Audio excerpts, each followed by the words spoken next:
kan kita kan udah bab 3 lagi. Ada analisis karakteristik peserta didik di sekolah dasar, meliputi perkembangan, profil belajar, dan konteks kelas. Nah, karakteristik peserta didik di SD itu meliputi yang pertama itu perkembangan. Nah, perkembangan anak SD itu penting banget gak sih dipahami oleh apalagi kita sebagai calon guru, karena anak SD ini belum bisa belajar seperti kita, seperti orang dewasa. Jadi kita tuh harus melihat kemampuan dari atau karakteristik mereka masing-masing, sehingga itu kita bisa menerapkan model pembelajaran, metode, strategi yang tepat buat mereka. Nah, menurut kamu dari sisi kognitif gitu, anak SD itu gimana sih cara mereka berpikir gitu?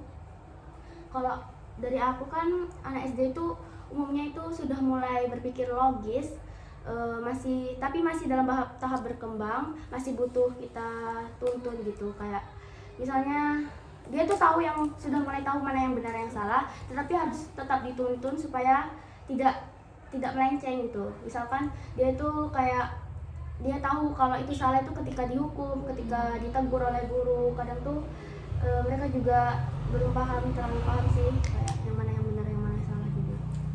Ya.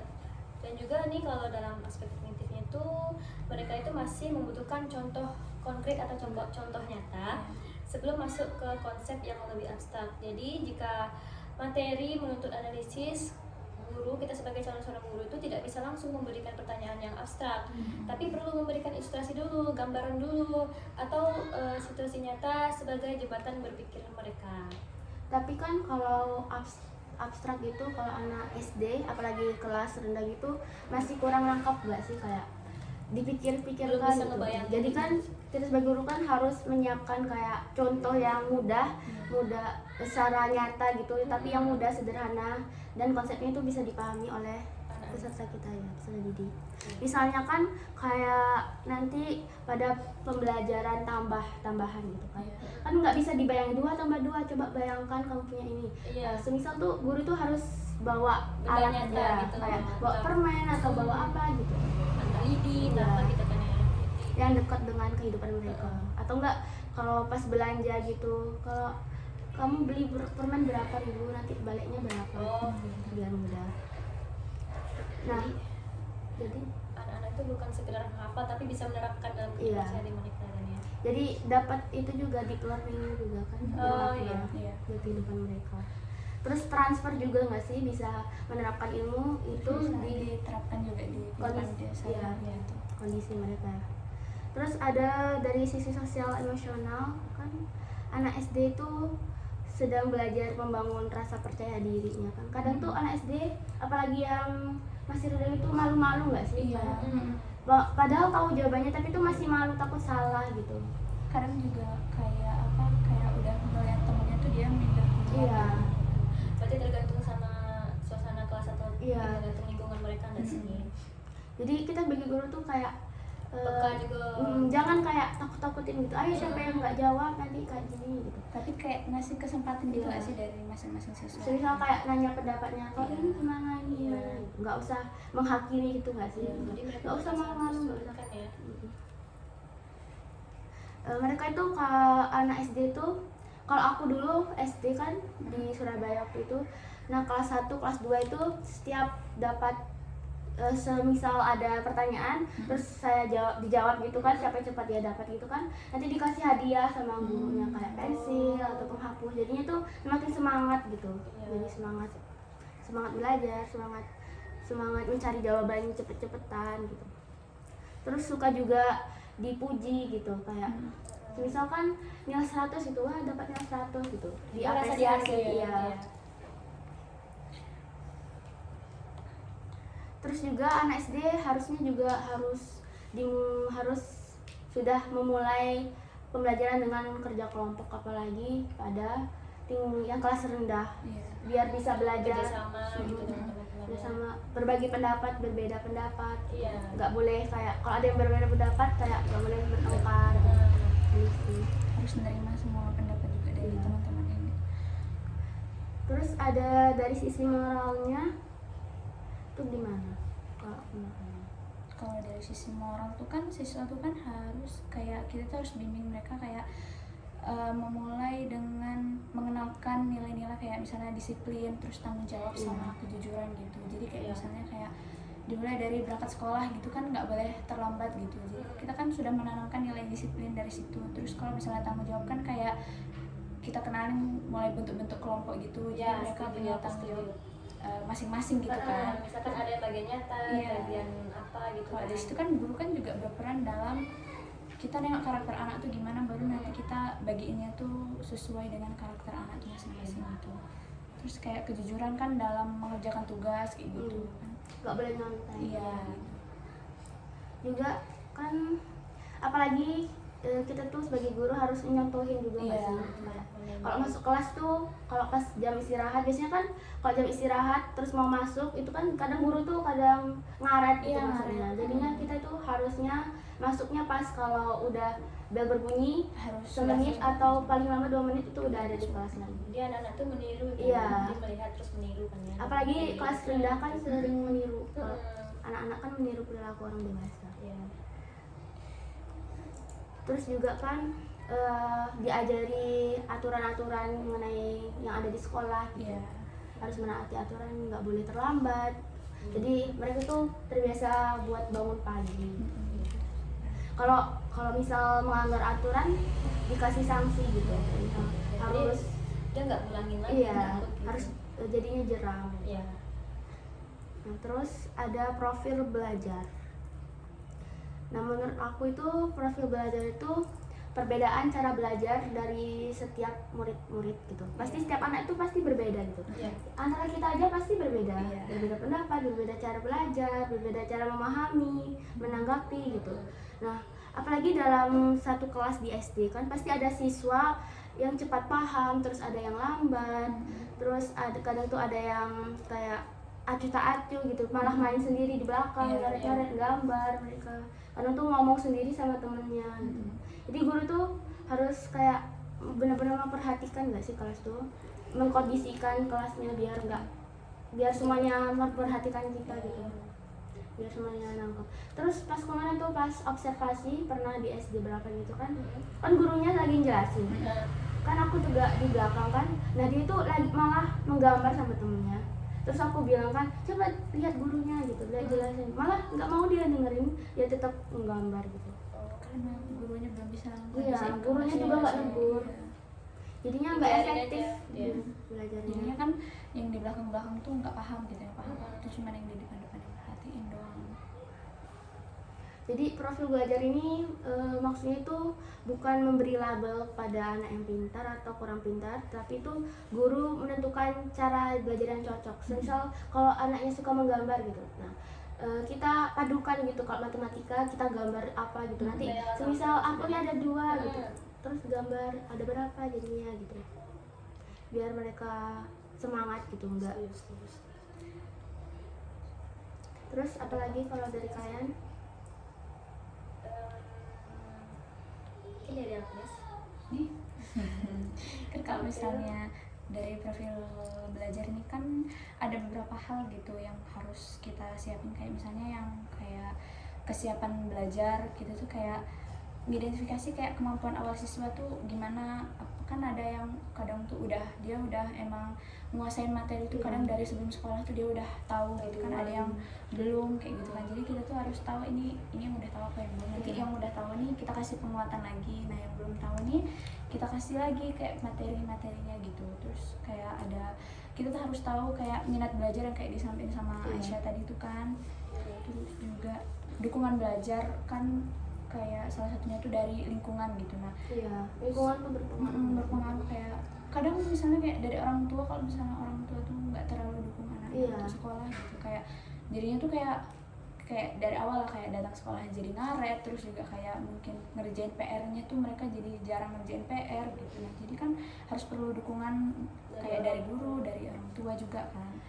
Kalau dari kamu pas SD waktu itu ngerasainnya kayak orang tua kamu tuh nyuruh kamu buat belajar gitu, atau harus dapat ranking gitu, atau Kalau gimana? orang tua aku sih nggak terlalu nuntut itu, yang penting belajar aja yang dengan sungguh-sungguh gitu ya, dengan Kalau sekolah gitu. Sama aku juga Ya, nggak terlalu. Ya kan jadi kayak nggak ada tekanan kan kita kalau belajar Iya. jadinya ya enak gitu, enjoy aja jalannya, nggak ada kayak harus yang satu nanti teman kamu gini. Ya, palingan kalau misalkan dapat nilai bagus nanti yang seperti Iya. dikasih hadiah Iya, gitu, sama. jadi lebih semangat Iya. lagi untuk kedepannya. Kalau orang tuaku gitu. Terus ada konteks kelas. Nah, konteks kelas itu kondisi lingkungan saat belajar sih pada kelas. Iya. Jadi guru itu kayak kita belajar kemarin sama Ibu Isnania itu yang membuat denah kelas. Iya. Biar kelas biar senyaman mungkin itu. Oh iya. Kan. Nah, itu penting juga kayak kalau semisal kelasnya bau gitu kan juga terganggu gitu. Iya, pembelajaran jadi terganggu. Kotor juga terganggu. Terus semisal tempat duduknya juga harus kita lihat gitu. Misal dua-dua, kalau dua-dua itu ribut, mending satu-satu gitu. Ya, jadi itu sebisa mungkin bikin suasananya itu jadi lebih kondusif gitu. Iya. Guru terus bisa ngatur suasana kelas juga. Terus juga ngatur kelompok gitu iya. kan ya. Terus menjaga kondisi kelas itu biar tetap rapi gitu, dibagi-bagi buat piket. Tugas-tugas. Iya, Iya, tugas tugas. piket. Jadi punya tanggung jawab Masing-masing. Terus kalau semisal hari itu piketnya masih kotor kelasnya, nanti dikenain sanksi gitu. Iya. Terus pertama itu ada juga komposisi kelas juga, itu seberapa beragam siswa dalam satu kelas tersebut. Nah, kan dulu kan pernah SD di Jawa kan. Nah, itu tuh banyak dari suku, berbeda-beda suku gitu, bukan dari Jawa aja. Nah, misal aku kan dari Sumatera, ada yang Jawa, terus ada yang Papua juga. Kan perbedaan kulit, perbedaan suku juga, bahasanya juga. Kadang tuh ada yang kayak, apalagi pas kelas 1 itu kayak gak mau main sama ini gitu, hitam gitu. Kan gak boleh seharusnya. Harusnya kan Menghargai gitu. jadi harus menanamin ke peserta didik itu kalau harus berkawan semuanya gitu, nggak boleh beda-bedain. Kan sama-sama makan nasi, sama-sama Iya, toleransi gitu.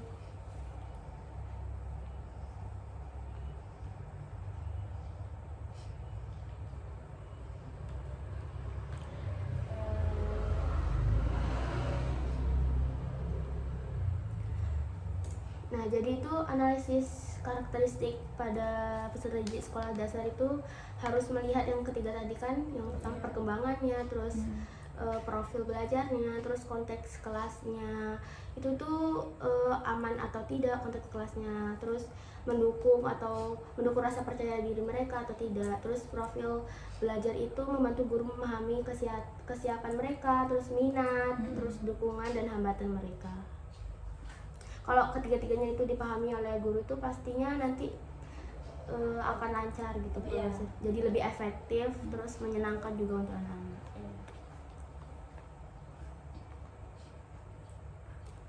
Nah, terus ada yang karakteristik perkembangan peserta didik pada ranah kognitif, sosial, emosional. Kan tadi udah kita jelasin kan. Iya. Kan anak SD itu mulai dari kelas 1 sampai kelas 6 itu usianya 6 sampai 12 tahun. Itu tahap profesional konkret ya. Iya. Menurut yang biasa. Iya. Nah, itu kan guru itu nggak bisa nyamain sama anak SMP, SMA, cara berpikirnya berbeda.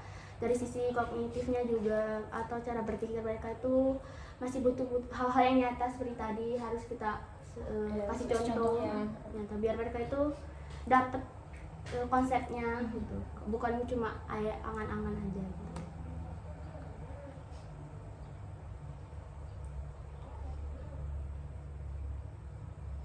Terus dari sisi emosional tadi kan, kalau dapat pujian gitu kan maka senang gitu, apalagi dapat hadiah gitu kan. Itu apalagi kan ya.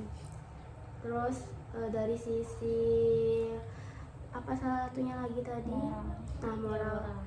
Kita harus ngajarin mereka kayak dari sejak dini gitu. Aturan Disiplin, tanggung jawab, membedakan yang benar kejujuran, membedakan yang benar yang salah. hargai satu sama lain. Tapi kalau semisal mereka salah gitu kan di depan, misalnya di kelas tuh ada yang salah, itu kita harusnya tuh nggak langsung menghakimi di situ, nggak sih, biar mereka tuh nggak kena mentalnya. Iya, kita tuh kayak kasih tahu ini nggak boleh gitu, nasihatin baik-baik. Iya. Terus yang red lines itu yang mengidentifikasi variasi pola belajar dan kebutuhan belajar. Oh, yang kayak tadi itu kayak headlines ya namanya. Red lines, minat, Headlines dukungan. itu kan kesiapan belajar gitu kan. Oh. Kayak tadi itu kayak nentuin kemampuan awal, kayak ada yang udah paham sebelum dia masuk, ada yang belum paham gitu. Terus Kadang tuh ada yang ikut les iya juga. gitu, jadi kan dia pas masuk tuh oh ini udah pernah dia pelajarin gitu kan. Tapi kan ada juga yang emang sama sekali belum gitu. Nah tuh ada minat belajar kayak yang disampaikan Aisyah tadi juga ada kan. Terus kalau dukungan belajar ya dari itu tadi, kayak dari orang tua, Iya. dari guru, kemudian dari Lingkungan. lingkungan dia juga kan, dari teman-temannya juga Mm-mm. sangat berpengaruh. Terus kayak untuk hambatannya tuh banyak, kayak ada yang kurang fokus dalam belajar gitu, kayak yang disampaikan Aisyah kan, yang teman-temannya di depan tuh merhatiin, terus Iya. yang belakangnya tuh nggak merhatiin gitu. Terus kayak kesulitan mereka dalam memahami materi juga itu. Terus yang kemarin kan ada yang Pak Erwin bilang tuh yang kelompok-kelompok itu. Iya. Nah, menurut kalian tuh bagusan emang kelompok buat yang pintar sama yang pintar, atau yang biasa sama yang biasa, atau mau campur? Menurut kalian? Kalau menurut aku dicampur aja sih. Iya. Nanti kalau yang pintar-pintar itu dia bisa ngajarin yang Iya. gitu kan ya. Nanti bapaknya ini gurunya ini bisa melihat yang pintar ini kalau dia tuh dikasih kayak tugas tambahan Iya, gitu. Nah kayak dia tuh nggak Tapi- merasa terbebani gitu. Iya kan, tapi pas misal kalau sama yang pintar sama yang itu nggak usah terlalu kayak dilihatin kayak kelompok pintar gitu, nggak Iya, usah nggak sih? iya. Kayak Kayak jadinya merasa kebanding label, banget. ya kasih label pintar itu kayak jadinya yang Kelompok A, kelompok biasa itu jadinya ya kayak minder gitu. Mereka ya. udah kayak ya udahlah kan kelompok mereka Iya. tuh udah pinter gitu. ya nggak bisa gitu. Terus harusnya adil juga kan guru, sepatutnya tuh campur aja Iya kan. bagusnya. Terus juga dikasih, kalau semisal campur tapi ada yang nggak kerja itu dikasih, yang aku bilang kemarin itu dikasih peran-peran gitu. Iya. Ada yang jadi ketua, ada yang jadi Sesuai jadi dengan semuanya kemampuan kerja. mereka ada, jadi dia tuh bekerja lah, nggak cuma numpang nama aja. Kadang tuh waktu itu juga sering kan cuma numpang nama aja gitu. Tapi kadang tuh kalau semisal kita nyuruh dia bantu ngerjain tuh, kita itu nggak percaya sama dia gitu. Mending Iya. aku aja lah yang ngerjain gitu. Oh iya. Kadang juga gitu. Tapi kadang anak-anak tuh kayak disuruh ngerjain gitu, mereka tuh malah nggak mau ngerjain Iya. gitu, nggak mau dengerin Ada apa kata atau gurunya. kadang asal aja Iya, gitu. mereka asal gitu, kadang udah dibagi gitu. Mm. Terus teman-temannya tuh Terus- juga kayak nggak mau ngingetin gitu, mereka fokusnya sama Iya. punya mereka sendiri gitu. Terus mereka kalau nggak ngerjain kan yang kena kelompok juga kan, jadinya kita juga kena. Guru itu berarti di situ posisinya harus negur gak sih? Iya. Yang nggak Juga kerja itu. guru juga harus menilai dalam individu juga nggak sih? Iya. Keaktifan dari individu ini, kalau misalkan udah aktif, nilainya itu jangan jangan dikasih begitu. Nah, setelah tahu kondisi ya tadi dan kebutuhan siswa itu, yang ketiga itu ada memilih implikasi desain yang tepat. Nah, guru itu bisa memilih desain pembelajaran, strateginya, metode yang tepat sesuai yang telah diagnosa awal. Seperti Iya. Pak Erwin bilang kemarin, Iya. diagnosa awal. Diagnosa awal itu bisa kita ambil dari data dari kelas sebelumnya atau dari pertanyaan pemantik ya. Iya, Pertanyaan pemantik. kayak yang bapak Sejauh itu mana mereka paham. Iya. Misalkan pembelajaran perkalian itu kan, nah bisa pertanyaan pemantik melalui penjumlahan nggak sih? Proses Iya. penjumlahan. Nanti dari penjumlahan, misal 2 tambah 2, 2 tambah 2 tambah 2 lagi. Iya. Jadi jadinya langsung nyambung ke perkalian. Jadi bagaimana untuk mempermudah itunya gitu kan. Nah itu scaffolding, itu bantuan bertahap supaya siswa yang masih kesulitan tetap bisa mengikuti pelajaran. Bantuan bertahap berarti kita memandu dia nggak sih secara langkah per langkah Iya, gitu. dari yang lebih yang udah Iya. susah. Misal kalau nggak tahu perkalian menurun gitu kan, diajarin dulu hafalan perkaliannya gitu. terus baru cara Iya. Kamu bisa perkalian menurun? Kamu bisa? bisa. Kemarin aku buat video Oh itu, iya. kan berkalian. Karena tuh kadang tuh masih kayak di TikTok itu kan anak SMP gitu kan, Iya, mereka masih banyak yang nggak bisa nggak bisa perkalian. apalagi perkalian bawah 10 juga ada Iya. yang nggak bisa malahan. Itu kayaknya pengaruh dari sosial media kayak gitu. banyak itu banyak faktornya, Banyak. bisa dari dia, bisa dari Bisa dari gurunya. dia, ya. Atau nggak gitu gurunya udah bagus tapi dianya yang Yang marah. bisa jadi. Mm-mm. Karena kalau misalnya dia memang mau belajar nian kan pasti dia bisa searching gitu kan. Iya, memang dari diri sendiri kan Hmm. banyak kayak gitu. Nah, kalau ada siswa pemalu itu metode seperti think pair share itu kayak dia berpikir dulu, terus kadang tuh kan kalau orang pemalu tuh tapi dia nggak malu sama temennya gitu. Iya. Jadi dia tuh mikirin terus baru ngomong sama teman sebayanya. Nanti gitu. temennya nanti Iya. temennya suruh ngomong gitu. Jadi tutor sebaya gitu. Hmm. Tapi aku juga loh kayak kadang tuh lebih paham dijelasin sama teman daripada sama guru. Kemarin pas aku observasi itu kan ibu tuh bilang kayak kalau matematika tuh anak-anak tuh lebih paham sama tutor sebaya kayak gitu kan, guru tuh juga nampilin video terus jelasin juga kan Iya. kayak perkalian menurun gitu, tapi anak tuh masih banyak yang belum paham gitu. Terus dipilihlah kayak tutor sebaya tuh, ternyata mereka lebih paham pakai tutor sebaya tuh daripada yang lainnya. Iya berarti Karena kan kalau tutor sebaya kan dia jelasin pakai bahasa Iya. dia sendiri. Iya, jadi dia lebih paham kan. Hmm. Kalau dulu itu kan mungkin lebih sulit. lebih itu juga lebih sungkan juga, lebih nggak sungkan buat nanya gitu. Iya. Kadang tuh kalau guru atau enggak beberapa pengajar gitu kan, kalau kita nanya itu kayak kita udah takut dulu nggak sih nanti Iya. dijat. Heeh. Kayak Berarti kamu gini nggak aja, perhatiin tadi gitu. gini aja nggak bisa gitu. Iya, Kita kan kayak belum paham gitu ibaratnya. Harusnya tuh stigma kayak gitu tuh dihilangkan. Aku pernah kan nonton YouTube-nya Jerome Pauline kan, dia itu lagi nge-review Universitas Cambridge itu kan, sama ketemu sama pelajar dari Indonesia kan, katanya tuh minat belajar di sini tuh meningkat sama bergaul sama dosennya itu kayak orang biasa itu, karena pas nanya itu mereka itu nggak dijudge gitu, jadi nggak ada rasa kayak takut gitu, nggak ada rasa jarak buat pada pembelajaran itu, mereka kayak takut bertanya gitu, takut mengungkapkan pendapat gitu, jadinya karena nggak dijudge gitu, semua pendapat itu adalah cara berpikir kita gitu, tuh nggak usah dijudge sebenarnya. Terus ada 3.4 data konsep bab itu ada profil proyek kan. Ya. Nah itu kemarin kan kita udah belajar kan yang fase fase CP ATP, yang capaian pembelajaran kemarin tuh kan yang tujuan akhir buat tapi dalam lingkup besar kan ada fase gitu. Misalnya TP itu kan turunan dari CP, Iya. yang lebih khusus gitu. Terus TP-nya itu nanti disusun pakai KKO atau yang satu lagi tuh yang dikirim sama ibu Charlie. yang kurikulum Iya. yang didahului. Kalau nggak pakai KKO kan. Terus ATP itu yang buat setelah kita bikin tujuan Iya. kita susun. Disusun. Berarti dia tuh kegiatannya gitu kan? Iya. ATP itu. Tapi menurut aku emang dari yang lebih sederhana ke kompleks nggak sih? Iya, emang harusnya gitu. Harusnya kayak gitu. Iya. Biar nggak loncat-loncat juga kan. Iya. Misal dari sederhana langsung kompleks itu Oh, sederhana lagi. Iya, kalau misalkan dari yang kompleks dulu kan jadi kaget gitu, Iya. susah memahami. Kayak kita kan semester 1 masih agak semester 3 Tidak makin ini makin sulit. Tapi Terus- lama-lama bisa. ya jalanin. Jalanin aja. Eh, Terus analisis perkembangan tadi kan ya, ada ada tadi yang sosial, Sosial, emosional, kognitif, moral. moral.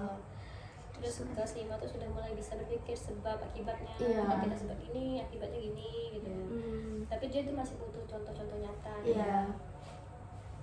Eh, Tapi tetap juga kita bimbing nggak sih kita Ya, bimbing. walaupun sudah di kelas-kelas Iya. tinggi. ya, tetap masih ada bimbingan dari guru kan.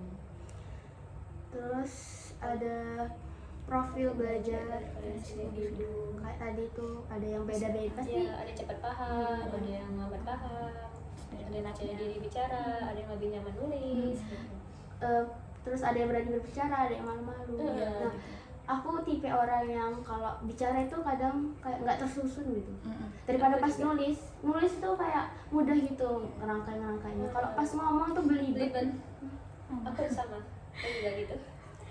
Kenapa ya? Karena kalau baca aja belibet sendiri. Iya. Tapi kadang tuh pas mau bicarakan kadang tuh udah deg-degan duluan. Iya, jadi kayaknya itu dah sih jadi penyebab kita jadi Iya. belibet. Iya, gitu. terus juga Itu pengen cepet-cepet Iya. ya nggak sih ngomongnya jadinya Jadi cepet-cepet nanti salah-salah jadinya. itu karena kita takut dijudge gak sih? Takut Terus dinilai sama orang lain. aku juga pernah kok baca gara-gara kita pas kecil tuh pendapat kita jarang didengar. Iya. Jadi kita takut bicara. Iya.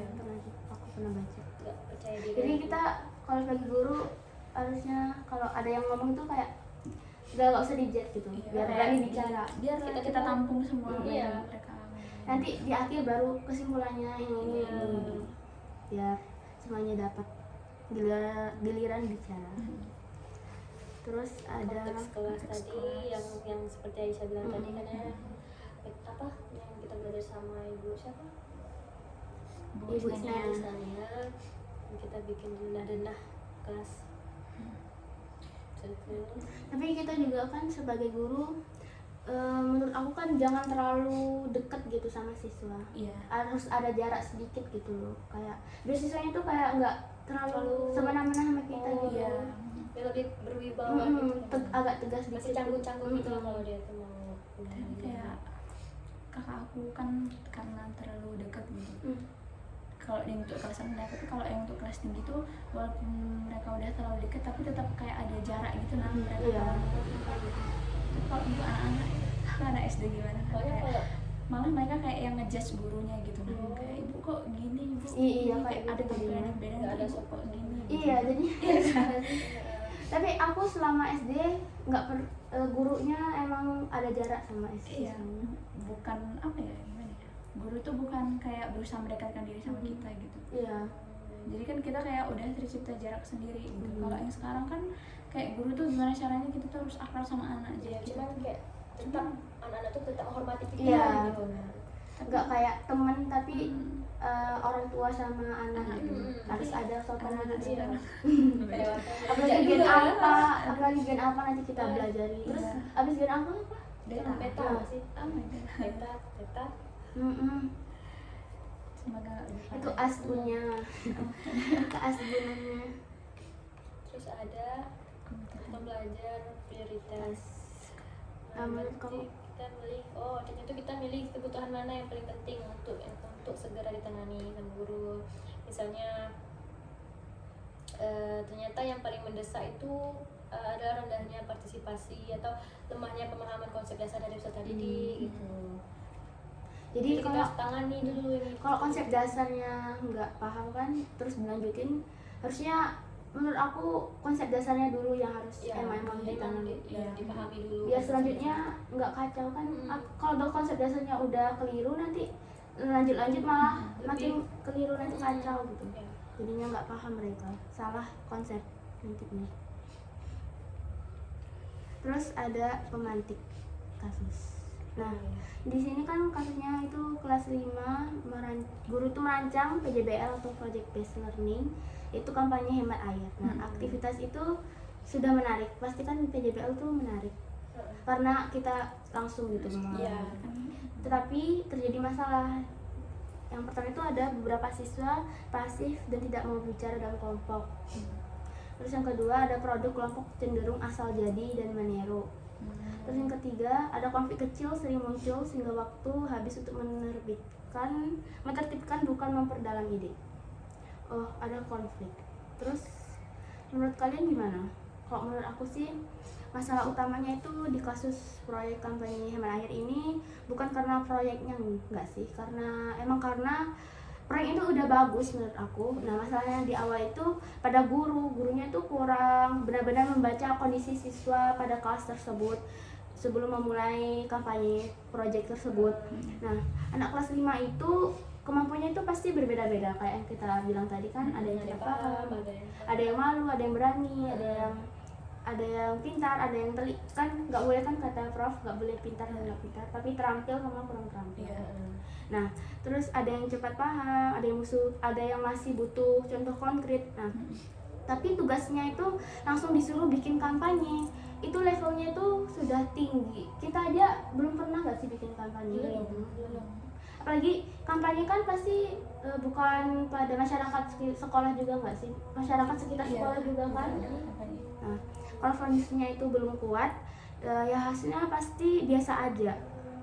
Nah, coba aku mau kasih contoh, salah satu contoh. Misalnya itu guru tanya kepada siswanya, kenapa sih kita tuh harus hemat air? Nah, terus anak mungkin jawab itu supaya tidak habis, terus supaya tidak habis, terus supaya nggak buang-buang air gitu. Nah, jawaban itu pasti benar karena tapi masih dangkal. Mereka tuh belum memperdalam kenapa sih kita tuh harus berhemat hemat air gitu. Kalau anak-anak benar-benar paham, dia bisa jawab kalau kita boros air, tanah kita itu bisa berkurang dan sumur itu bisa kering. Terus juga kan lagi ramai juga kan air bersih itu ya berkurang. Apalagi kayak di Afrika gitu kan, sampai kering gitu kan, nggak ada airnya, mereka jarang mandi juga. Kadang tuh kalau ada air mereka berebut gitu. Itu karena kita krisis kurang air terlalu banyak. Contohnya itu salah satu penyebab kurang air itu karena boros menggunakan air.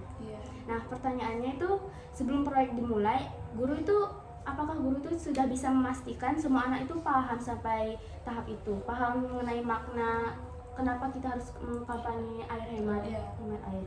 Kalau belum, wajar kalau kampanyenya itu cuma slogan umum aja. Maksudnya itu kayak asal buat tugas aja gitu. Karena guru tuh belum bisa mastiin anak tuh udah paham atau enggak gitu. Tujuannya apa sih sebenarnya kampanye air? Kayak cuman ya udah. Iya, cuma paham aja. Nah, kalau menurut aku solusinya itu sebelum masuk proyeknya itu kampanye hemat air itu guru itu bisa membuat kegiatan kecil dulu dari contoh kecilnya. Seperti guru itu suruh peserta didik itu untuk mencatat pemakaian air mereka dalam kehidupan sehari-hari, apakah termasuk boros atau enggak. Terus berapa kali mandi mereka dalam sehari, terus berapa kali cuci tangan cuma sekali. Terus besoknya itu diskusikan di depan kelas, gimana dari setiap kelompok itu gimana hasil observasi hasil mereka gitu. Terus di situ mulai sadar pastinya nanti kalau ternyata air itu berguna gitu, air itu harusnya dihemat, air itu ternyata sekali saja untuk dipakai gitu, habis itu dibuang gitu kan. Nah, baru setelah itu baru masuk ke proyek kampanyenya. Jadi anak itu punya pengalaman nyata dulu, bukan cuma teori saja gitu. Kalau menurut Mia? Ya, aku setuju sebagian, tapi menurut aku tuh masalahnya tuh bukan cuma di pemahaman. Ada anak yang sebenarnya tahu tapi nggak berani ngomong. Ya kayak tadi ya, malu. Terus di diskusi kelompok itu kan biasanya tuh ada satu anak yang cepat paham dan percaya diri, jadi dia tuh langsung ambil alih.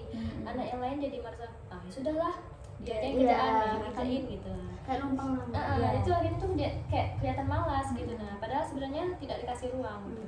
Nah, contoh nyatanya tuh bayangkan satu kelompok isinya 4 anak.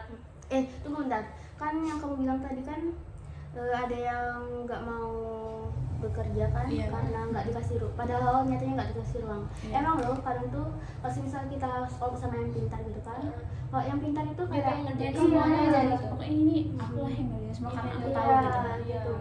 Itu juga salahnya nggak sih? Iya gitu sih. Kayak nggak dikasih kesempatan. Iya. Jadinya kita jadi malas gitu. Udah lah, emang udah kawannya tangan cuma salah, misalnya cuma salahnya sedikit gitu. Ini Iya. gitu. Biar aku aja yang ngerjain. Akhirnya kayak gitu. Jadinya dia kayak bekerja jadinya sudah lah. Iya. Lain lah semuanya. Terus Contohnya tuh kayak bayangin satu kelompok tuh isinya 4 orang atau 4 anak. Satu anak pintar dan cepat, satu anak pendiam tapi sebenarnya itu paham. Terus satu anak tuh biasa aja, lalu satu anak itu kurang paham. Nah, terus kalau tidak ada aturan jelas, yang pintar akan kerja sendiri, yang pendiam ya diam baik, diam saja gitu. Yang kurang paham ya makin dia tinggal gitu. Jadi solusi menurut aku tuh guru tuh harus atur peran dengan jelas. Iya, Misalnya kayak yang tadi sih. tugasnya masing-masing gitu. Nah, satu anak khusus mencari idenya kayak mana, terus satu anak tuh menulis kan, Satu yang itu ada yang desain poster, satu lagi presentasi. Dan sebelum diskusi itu guru harus bilang ke peserta didik itu tadi, semua harus menyampaikan minimal satu Oh, ide. jadi semuanya Kerja semuanya tuh, berpikir semua. Tapi guru juga kalau misalnya ada yang nyampein ide nggak boleh dijudge kan? Iya, harus terima, Iya. terima Terima aja. aja dulu. Atau Nanti kasih masukan dikumpulin, gitu. nanti dikumpulin mana yang terbaik. Iya. Terus kayak kasih tahu gitu nggak sih ke anak-anaknya kayak kalau misalnya teman yang ngasih pendapat tuh Iya. terima aja dulu gitu. Hargai, Jangan jangan langsung langsung judge ini dijudge. salah, Iya. harus kayak gini gitu kan. Jadi walaupun itu terdengar sederhana, tapi dampaknya besar loh. Jadi anak yang pendiam tuh jadi punya kewajiban bicara gitu nih. Jadi nggak diam terus kan, karena udah disuruh pikirkan ide, jadi Iya. dia terpaksa kan kayak Mau nggak mau. iya kan. Jadi anak itu dominan jadi belajar menahan diri gitu. Tapi daripada kayak kita nonton kayak hasil akhirnya, kita harus perhatiin juga nggak sih prosesnya tuh gimana. Kayak kalau dalam proses tuh nggak seimbang semuanya tuh kan pasti bermasalah gitu. Nah kayak guru tuh kalau terlalu fokus sama produk akhirnya tuh Iya. kayak poster itu bagus atau enggak kayak gitu. Iya Padahal sih. kan yang kita tanya harusnya tuh kayak Proses proses mereka. Iya nggak sih? Makanya ada penilaian sumatif, formatif. Iya. Kan dinilai pas proses belajar Iya. berlangsung, terus ke hasil Hasil akhirnya. akhirnya. Bukan fokus pada hasil akhirnya aja. Kayak misalnya kalau contohnya tuh kayak yang dibilangnya tadi kan kayak satu kelompok tuh Bikin peran peran masing-masing Iya. gitu ya. Ada yang menulis, Kayak presentasi. gitu. Terus kayak apa namanya, ada kadang tuh kan kayak satu kelompok tuh dia buat satu poster tuh bagus gitu, tapi pas ditanya tuh ternyata tuh yang ngerjain tuh malah cuma satu anak gitu kan. Nah, kadang tuh satu anak dan orang tuanya juga. Iya gitu. satu anak terus dibantu sama orang tua aja lagi. Kadang Iya. tuh bilang ke orang tuanya Hamin Amin, beberapa beberapa jam. Tengah malam orang tuanya lagi tidur, malam. Jadi itu kan kayak kalau misalnya dilihat secara nilai kan bagus karena posternya bagus kan. Iya, Tapi iya. kayak kalau dalam pembelajaran itu kan gagal gitu karena Iya, bukan di- teman-teman Iya. yang lain tuh nggak ikut andil dalam kerja ngerjain itu gitu. Juga dia juga kalau misal orang tuanya bantu kan dia yang nyuruh orang tuanya kan dia juga nggak dapet. Jadinya satu kelompok itu nggak dapet apa-apa. Iya. Cuma dapet nilai akhirnya aja yang bukan mereka kerjain. Itu tuh nggak Jadi itu paham nanti gitu. ke bawah gitu, nah kebiasaan-kebiasaan Iya. yang ke selanjutnya gitu. Nah, kayak, jadi tuh kayak solusi dari aku tuh mungkin guru tuh harus memantau prosesnya tuh gimana gitu. Iya. Cuma kayak setuju. nengok dari depan Tapi ini ya- tuh gini, ini tuh gitu. Tapi kalau misal di rumah gitu Kalau di rumah video nggak sih? iya, Bikin video. bikin video gimana pas proses mereka pembuatan Iya. itu tadi gitu. Atau misal bisa ngomong dulu ke orang tua. Kayak tadi kalau misalkan anak-anak nih kayak malas gitu, jangan dibantu Oh, iya. gitu. Nah, Tapi kan jadi kadang ada ngerjain orang sendiri. tua yang nggak tega gitu. Oh Iya, iya, ada Terus kayak guru tuh kan kayak bisa keliling-keliling lihat anaknya kayak Iya, tugas memantau. kamu gimana di kelompok ini tuh apa gitu. Nah kayak kalau misalnya apa namanya masih ada yang jawab kayak saya belum tahu tugasnya apa, berarti kan ada yang salah gitu, entah dari kita ataupun dari Iya, mereka yang Tapi belum kadang bagi-bagi gitu. guru, Nah kadang tuh kan pas guru udah ngasih kerja tugas kelompok itu kan dia tuh malah asik main HP gitu. Oh, Nah, ada. iya. Pak biarin dia aja gitu kan. Lepas tangan gitu. Iya. abis tugas-tugas tuh udah gitu, terus kemudian Iya. HP nanti kalau udah kumpul gitu kan, jadinya nggak tahu siapa Iya. yang ngerjain gitu. Iya. Nggak efektif. Gurunya yang salah. Terus kalau misalnya pas presentasiin tugas tuh juga kayak gurunya bisa nanyain ini siapa yang ngerjain, siapa yang tugasnya jadi nulis, siapa tugasnya jadi ini gitu. Jadi kan kayak bukan cuma nilai dari kelompoknya gitu yang kita lihat, tapi itu juga proses dalam mengerjakan itu tadi. Terus sama juga kan. ditanya juga nggak sih kayak ini gimana caranya? Iya. Jadi yang buat itu tahu ketahuan siapa yang buat gitu. Kan kadang ada yang kayak dia cuma ngomong aja itu aku yang buat, tapi sebenarnya Iya. bukan dia yang buat gitu. Jadi pas ditanya ini gimana cara buatnya, Nggak Tapi nggak tahu. nggak tahu diam. Kalau dari April mungkin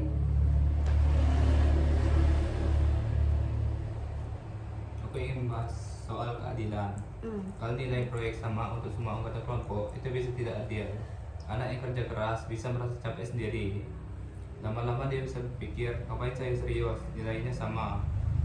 Contohnya, pasti kita pernah lihat situasi begini. Satu anak lembur bikin poster, yang lain cuma datang waktu presentasi. variasi, nilai tetap sama. Kayak itu Berarti juga tidak kayak sama pasangan dia bareng. ngerjain sendiri terus udah ngerjain sendiri dibantu orang tua lagi. nggak Iya. nggak nyumbang ide Iya, gitu kan. Terus kalau solusi kamu apa? Apa solusinya? Seharusnya Solusi saya, menurutku perlu ada penilaian individu juga. Setelah Ya. proyek selesai, guru minta setiap anak menulis refleksi. Misalnya apa kontribusi saya, apa kesulitan saya, apa yang Refleksi, bisa saya iya. pelajari. Guru bisa bandingkan dengan pengamatannya sendiri. Dengan begitu, anak belajar bertanggung jawab. Nah, kan tadi kan udah beberapa bilang kan dalam kelompok itu harus bagi peran kan. Nah, menurut kamu itu kalau emang tetap ada anak yang nggak bekerja secara maksimal tuh gimana sih? Berarti guru tuh perlu lebih aktif gitu mengawasi proses mereka gitu. Jangan hanya kasih tugas lalu duduk main kayak HP tadi. dan lepas tangan gitu kan. Jadi bukan berarti guru tuh harus lepas tangan kalau sudah dikasih itu kan. Jadinya dipantau gitu, Dipantau, emang bagaimana benar-benar prosesnya. kerja semua gitu. Jangan lepas tangan. kalau misalnya kayak dikasih arahan terus jadinya siswa tuh jadi kayak kurang mandiri gitu nggak sih? Tapi kan kalau di sini menurut aku tuh arahan tuh bukan kayak sini ibu aja gitu yang ngerjain, bukan berarti kayak memanjain mereka gitu. Iya. Tapi itu kayak membantu mereka gitu, kayak dikasih pemahaman pola kerja itu gimana sih, kayak arahan yang apa yang kurang, apa yang salah gitu. Jadi dia nanti bisa ngerjain sendiri Iya, sesuai iya. arahan dari guru tadi. Kasih pendapat ada gitu. Nah, iya iya. Pertanyaan kalau Menurut kalian, apakah proyek ini terlalu tinggi untuk kelas 5? Kalau menurut aku itu tidak terlalu tinggi ya, tapi harus bertahap. Iya. Ada SD itu bisa bikin kritis, tapi perlu contoh konkret atau contoh Iya. nyata dulu. Gitu. Yang tadi konsep pembelajar yang kognitif mereka itu kan harus Iya. kasih contoh nyata dulu kan. Iya. Yang aku jelasin juga tadi kan Tentang air. iya tentang air kan nyatat pengeluaran mereka Iya. tentang air. Nah, terus menurut aku juga jangan terlalu langsung nyuruh mereka bikin kampanye. Iya sih, Iya. itu aja belum nggak sih? Iya. Harusnya itu mulai dari masalah kecil yang aku bilang tadi, Iya. yang dekat dengan kehidupan mereka gitu. Jadi mereka tuh paham. kampanye itu bagusnya kayak udah SMP. Iya. SMP tuh nggak sih? Edukasi Lebih tinggi lagi. Lalu nggak kelas 6 tapi diajarin konsepnya aja guys. Iya, konsepnya dulu. Hmm. Kalau misalnya pas SMP baru Iya. dijalanin gitu. Terus jadi masalah ini tuh menurut aku bukan karena siswanya sih yang malas. Iya, bukan juga karena proyeknya yang jelek gitu ya. Tapi karena guru tersebut tuh belum cukup mendalami kondisi siswa tersebut Iya. sebelum dan juga selama pembelajaran itu kan. Kalau guru benar-benar mengenal siswanya, mengatur proses dengan jelas, dan menilai dengan adil, proyek seperti ini bisa sangat bermakna. Anak bukan cuma bikin poster, tapi benar-benar paham kenapa harus hemat Iya, air. seperti yang sudah dijelasin tadi. Iya. Iya. Ada analisis peserta didik. Tapi kalau misal emang kalau siswanya udah paham, misalnya kelas 5, kelas 6 udah paham, kalau bikin kampanye nggak apa-apa sih berarti. Iya. Kan kita sebagai guru kan lihat juga kan karakteristiknya. Kalau misal udah mampu gitu, ya Karena udah kan biasanya kayak di sekolah-sekolah yang emang gimana sih, dia tuh kayak sekolah-sekolah yang elit-elit gitu, nah kan biasanya kan agak lebih tinggi dari kita Oh, kan iya, bahasanya gitu, swasta lebih gitu. maju gitu Atau dari kita. SDIT gitu. SD bertingkat nggak? SD apa namanya? Apa sih? SD percontohan. Ada loh SD percontohan. SD percontohan. Kayak SD-nya tuh lebih sering juara gitu. Oh, jadi Jadinya- dijadikan contoh gitu ya. Terus ada analisis peserta didik, fondasi desain, bukan aturan administratif. Yang pertama itu ada misalignment dukungan. Ketidaksesuaian antar tujuan pembelajaran dengan aktivitas ataupun bantuan yang diberikan. Misalnya kayak tujuan pembelajaran mereka tuh kayak untuk memahami konsep gitu nah. Terlalu Tapi tinggi gitu. iya, tapi kegiatannya tuh kayak cuman hafalan, Iya. terus kayak ngerjain soal. Jadi kan kayak nggak selaras gitu Iya. kan tujuan dengan kegiatan. Berarti saat kita menyusun tujuan pembelajaran, kita harus lihat KKO tadi kan. Iya. Jadi, kalau misal kelas 1 dari C1 sampai C2 gitu.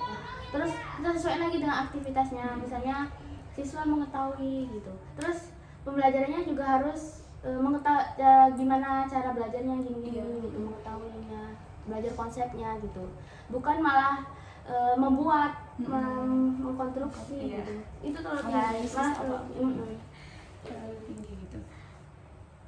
Misalnya contoh nyata yang sudah dijelasin sama Isa tadi kayak tujuan pembelajarannya itu adalah siswa mampu menjelaskan dampak pemrosesan air terhadap lingkungan sekitar. Iya. Namun kegiatan yang diberikan hanya menyalin definisi dari Iya. buku dan menjawab soal yang ganda gitu. Kadang menyalin aja. Aku pernah loh kayak disuruh merangkum atau menyalin. Iya. Aku Ngerangkum.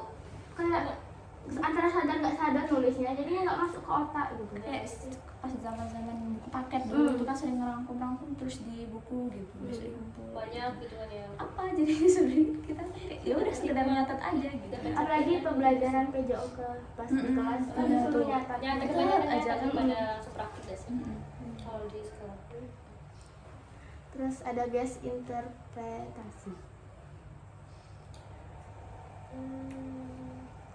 Itu guru itu terlalu keburu nyimpulin peserta didiknya itu masalahnya itu di anaknya atau di keluarganya. Jadinya terlalu cepat menyimpulkan. Ya kayak langsung ibu kamu nih malas gitu. Baru ketemu sejam gitu langsung malas. Ini Belum nih tentu. malas gitu atau enggak ini Iya. kayaknya nih Belum tahu kalau mereka dia lagi sakit perut atau Iya, lagi apa gitu kan.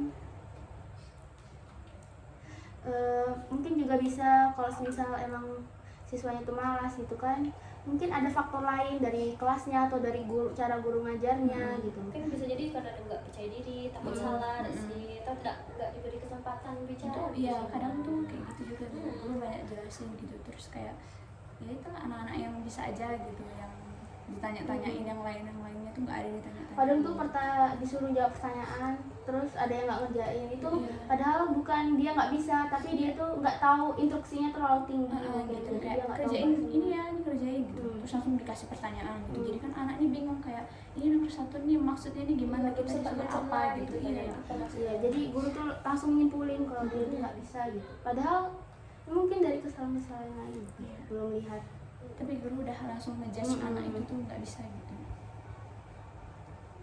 Nggak boleh juga ngasih PR terlalu banyak nggak sih? Iya. Apalagi kan full day gitu kan sekarang. Kalau- Kalau full day menurut aku emang nggak usah pakai PR ya. Iya. Full day. Coba misalnya kayak cuma Tugas di setengah hari kelas aja kayak nggak di sih? tempat aku kan nggak full day ya, sampai hari Sabtu gitu.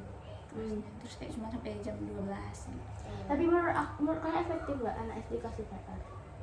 Kalau nggak terlalu banyak sih, ya sesuainya lah. Kalau menurut aku enggak. Kalau dilihat dari pembelajaran yang Finlandia kan, pembelajaran pendidikan nomor 1 kan, gitu kan, anak SD-nya tuh cuma belajar beberapa jam aja terus nggak Nggak dikasih PR. PR. Jadi tugas-tugasnya ngerjain di sekolah. Iya, terus mereka tuh lebih banyak bermain di luar karena pada usia itu emang harus bermain di luar, nggak di kelas Nggak belajar. bisa kayak langsung dikasih sebanyak PR gitu. Atau mungkin bermain di luar sambil belajar nggak sih? Nah itu lebih Nggak apa-apa juga. sambil belajar ya. Iya. Karena anak-anak tuh lebih suka yang kayak nuansa menyenangkan gitu deh sih. Iya. Kalau misalnya mereka kayak di dalam kelas dikasih tugas banyak. Suntuk, bosan Iya, nggak sih? kayak gitu kan. Makanya kadang tuh ada anak-anak kayak pas orang lagi ngerjain latihan dia lari-lari Iya. ke sini gitu kan. Kadang buat kita pusing juga kan nerimanya. Aku pas pindah ke SD yang di Sumatera kan kerasa bedanya jauh banget loh. Kalau di SD kan kayak guru ngejelasin kan duduk semua gitu kan. Kalau berdiri aja gitu kayak ditegur gitu kan. Kalau di sini kayak bebas gitu. Jadinya aku kebiasaan sampai SMA jadinya kayak gitu. Tapi kalau untuk anak kelas 1 tuh aduh kayak kadang Kadang masih didampingin orang tua, nanti nangis orang tuanya masuk Ya, kayak bau. gitu. Aduh, itu susah. nyebokin. Terus ada yang Analisis. implikasi untuk aktivitas dan scaffolding itu. ya Kalau aktivasi gimana?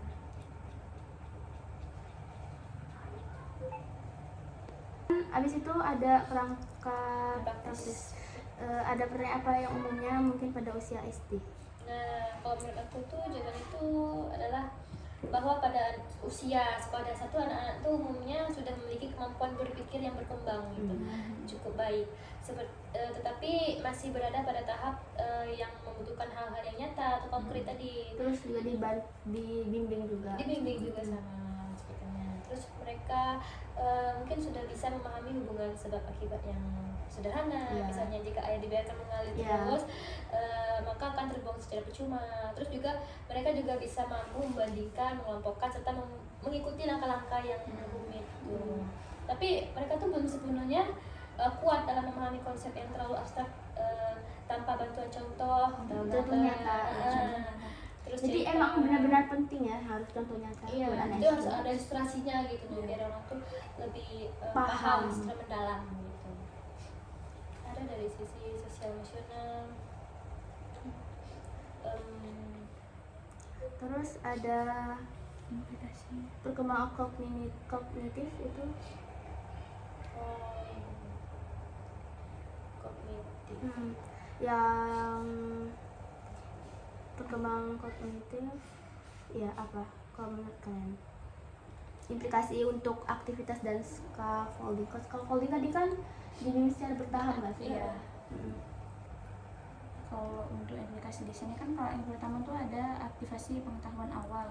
Berarti kan kayak guru tuh bantu siswa dalam mengingat ataupun menaikkan pembelajaran baru dengan pembelajaran sebelumnya, kayak yang perkalian tadi kan dikaitkan dengan perjumlahan itu tadi ya. gitu. Nah, terus kayak sehingga mereka tuh nggak ngerasa kayak ini aku belum pernah belajar gitu, Iya, ini gimana tiba-tiba. caranya gitu. Kan kalau dari penjumlahan, oh berarti dari penjumlahan ini bisa dikaitkan dengan perkalian gitu. Nah, jadi tuh cara kita nerapnya juga harus jelas dan juga nyata, kayak gunain benda-benda yang konkret yang kayak kata Mia tadi tuh kan. Karena anak SD kan lebih mudah kayak memahamin hal-hal yang bisa dilihat dan disentuh gitu, daripada kayak yang hanya bisa Berarti emang harus ada nyata. berarti itu penting banget. Terus juga mereka suka kerja kelompok juga. Iya. Nah, tapi kadang masih suka berantem gitu kalau berbeda pendapat. Iya. kayak ini nih bukan gini loh. Karena emosinya belum stabil nggak sih? Iya. Masih itu tahap fractional konflik. Jadi itulah gunanya tuh guru tuh harus memantau proses pembelajaran mereka. Ada contoh konkret yang menurut aku tuh sebelum membahas tentang perubahan wujud benda, kayaknya guru tuh bisa bertanya, pernahkah kalian melihat es batu yang lama-lama menjadi cair gitu, atau membawa es batu ke kelas dan memperlihatkan proses mencairnya itu bagaimana. Terus dari pengalaman nyata itu tadi, siswa tuh bisa mengingat kembali pengalaman mereka di rumah. Nah, setelah itu baru guru masuk ke penjelasan tentang perubahan wujud benda mencair dan membeku. Jadi caranya itu, jadi materinya itu tidak asing bagi mereka karena mereka juga bisa mengalami langsung, jadi mereka pernah mencoba gitu. Terus implikasi terhadap keputusan desain kan, setelah kita tahu perkembangan kognitif mereka gitu kan, guru jadi tadi itu guru bisa menentukan cara belajarnya gimana. Kita sesuaiin. Oh, jadi ini kebutuhan mereka tuh kayak gini. Kalau misal dalam satu kelas itu nggak suka kerja kelompok, terus diajak kerja kelompok ya nggak efektif juga. Terus kadang tuh kalau kan yang tadi aku bilang kan, kalau anak SD itu suka dipuji juga kan, harus dikasih apresiasi gitu, semakin semangat, kasih hadiah gitu. Jadi intinya itu kerangka ini tuh membantu guru untuk berpikir simple gitu, tapi penting gitu. Pahami dulu anaknya gimana, terus seperti gimana dan seperti apa, baru tentukan cara mengajar. Nah, jangan kebalik-balik, jangan langsung bikin pembelajaran tanpa mendiagnosa awal terlebih dahulu. Terus ada perkembangan sosial emosional, implikasi untuk interaksi dan budaya kelas. Kan udah kita bahas tadi kan, kalau di SD tuh tutor sebaya apalagi kan, tutor sebaya itu penting gitu kan. Apa ada beberapa orang juga yang kalau tutor dijelaskan sama sebaya juga lebih paham daripada sama guru kan. Anak itu biasanya lebih berani kalau nanya kan sama teman-teman. Karena kan dia udah terbiasa main sama dia. Kalau sama orang lain atau sama guru tuh mereka takut nanti dimarahin. Kita juga sebagai guru harus membuat suasana kelas itu aman gitu, terus nyaman juga, terus enggak tegang, enggak takut juga membuat suasana kelas itu jangan ngejudge gitu kan. Dari awal tuh kayak gimana buat anak tuh kayak senang gitu sama pelajaran kita lebih gitu. aktif, supaya lebih aktif bertanya juga Iya, kan. gitu. Kadang kan ada kayak belum mulai belajar mereka tuh udah kayak Malas nggak mau banget. nggak suka pelajaran ini gitu. Tapi anak SD itu kan kadang tuh pertanyaannya tuh kadang di luar nalar. Iya. Enggak sih. Jadi itu Kayak aku pernah jadi tapi nggak apa-apa itu dikembangin terus gak sih, nggak usah dijudge gitu.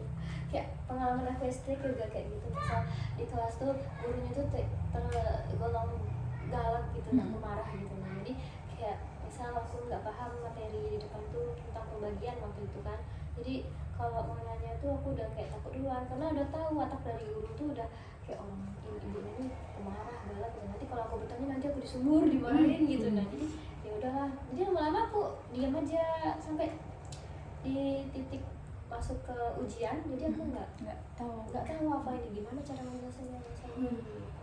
Terus implikasi selanjutnya itu ada aktivitas berbicara mereka itu tidak usah dilepas gitu aja gitu.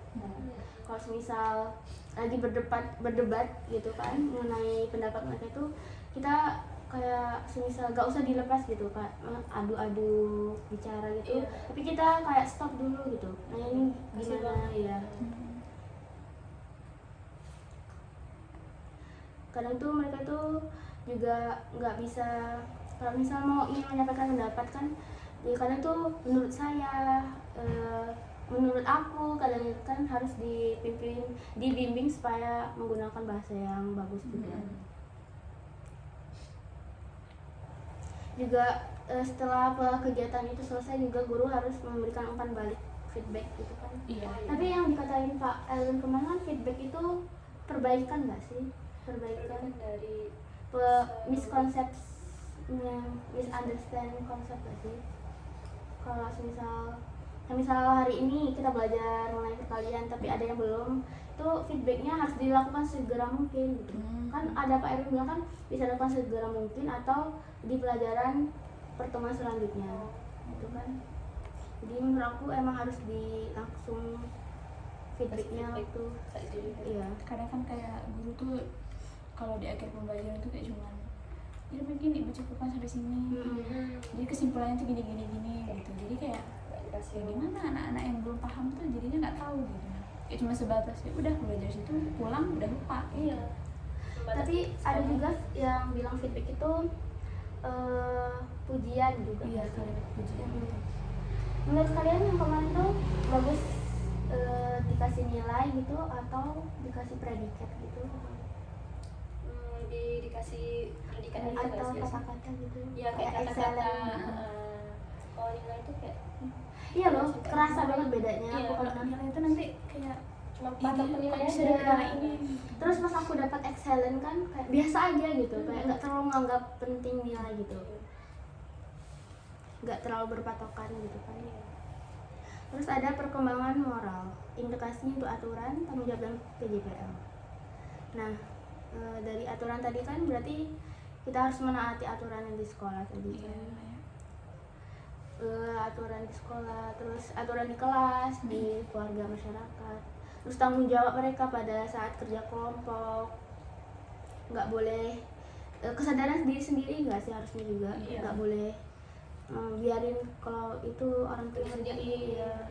kayak Sadar tanggung jawab sendiri lah. iya kalau misalnya kayak lagi piket kelas gitu kan kadang ada tuh yang kayaknya ada yang piket ada yang enggak Iya. gitu. Itu kayaknya sebenarnya yang nggak piket itu dikasih sanksi. Iya. Berarti penting juga ya kalau bikin kelompok itu harus benar-benar melihat keadaannya Iya. juga. Iya. Kadang kan kayak ada anak tuh yang emang udah bersusah yang dibilangin gitu nah terus Itu SD kan, apalagi kita kuliah aja masih ada masih kan ada kayak susah gitu. dibilangin gitu kan. Tapi gak bisa kok disatuin sama orang yang jarang ngomong atau takut malu-malu gitu. Aduh. Kadang tuh kasihan yang udah usaha tapi Iya, yang tapi yang nggak mau ngerjain tuh dia. jadinya kena juga. Terus ada profil belajar dan variasi individu, tadi kan udah. Terus terakhir ada Teks kelas dan ekologi belajar. atau udah juga kita jelasin tadi. Iya. Lagi tinggal yang pemahaman, cek pemahaman 3.15. Kalau menurut kalian kan tadi kita udah bahas tentang Pintar sama pintar sama Iya. kurang pintar gitu. Hmm. Kenapa kayak ada tadi kan kita bahas juga readiness, red line. readiness, Readiness. Oh, readiness. Readiness, iya kan? Iya, Nah, berarti kenapa kesiapan. kayak readiness itu lebih operasional daripada kita nyebut kayak pintar sama kurang pintar gitu? Kalau aku sih, kalau guru nyebut siswa pintar itu atau kurang pintar itu sebenarnya terlalu umum nggak sih? Terus juga terlalu mendiskriminasi juga.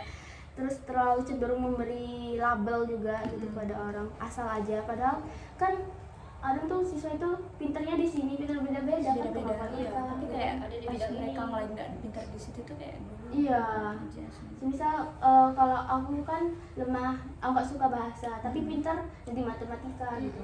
Tapi nanti giliran misalnya ngerjain bahasa terus nggak tahu tuh kayak Iya. aja sih. Daripada ngomong kayak gitu, mending guru tuh bilang kayak gini. Misal Ali kurang pintar matematika, jadi guru tuh bisa menilai bahwa Ali belum siap memahami konsep pecahan karena belum bisa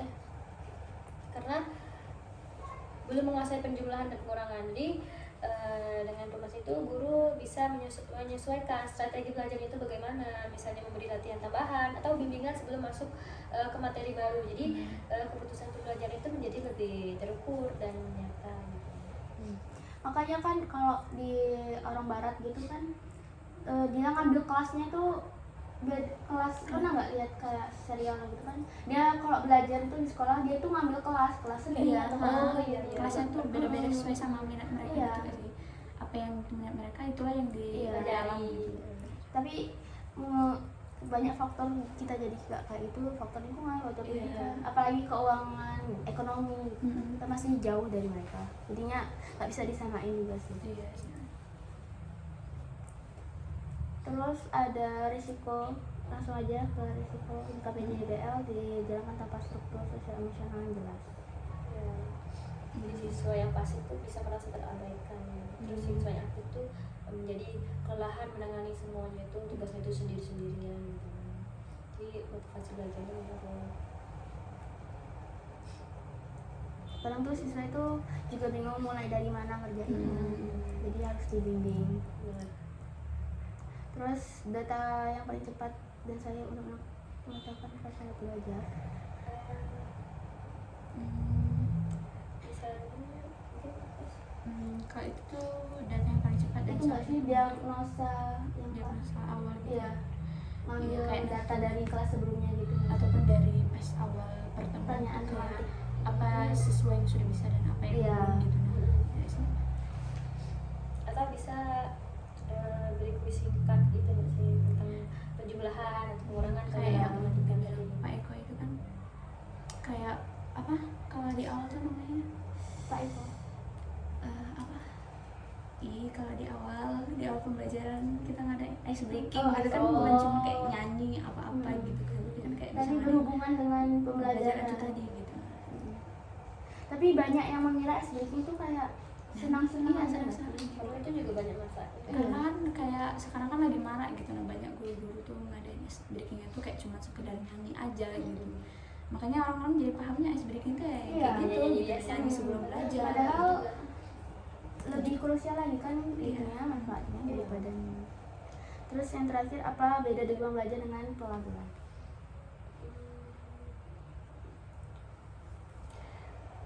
Kalau dukungan belajar itu guru tuh melihat sudut pandang siswa itu dilihat dari kesulitan siswa itu sebagai sesuatu yang bisa diperbaiki atau dibantu, bukan dijudge tadi.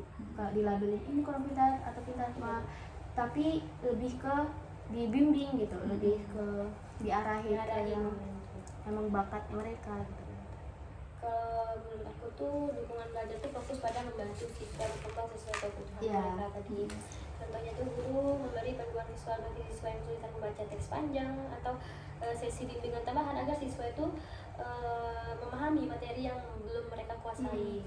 Tujuannya itu agar siswa maju dan berhasil gitu. Nah, sementara pelabelan itu hanya memberi kategori pada Iya. siswa saja. Cuma ngajak aja Iya. apa ngasih apa Mm-mm. gitu. Seperti lemah matematika atau slow learner gitu, tanpa bantuan nyata dari guru. Jadi pelabelan ini cenderung menimbulkan stigma, nah rasa malu, Iya. terus menurunkan motivasi kan. Jadi Kayak ngerasa bukan- diejek juga. Iya, apalagi sama gurunya sendiri kan ya. Apalagi diajak sama gurunya gitu.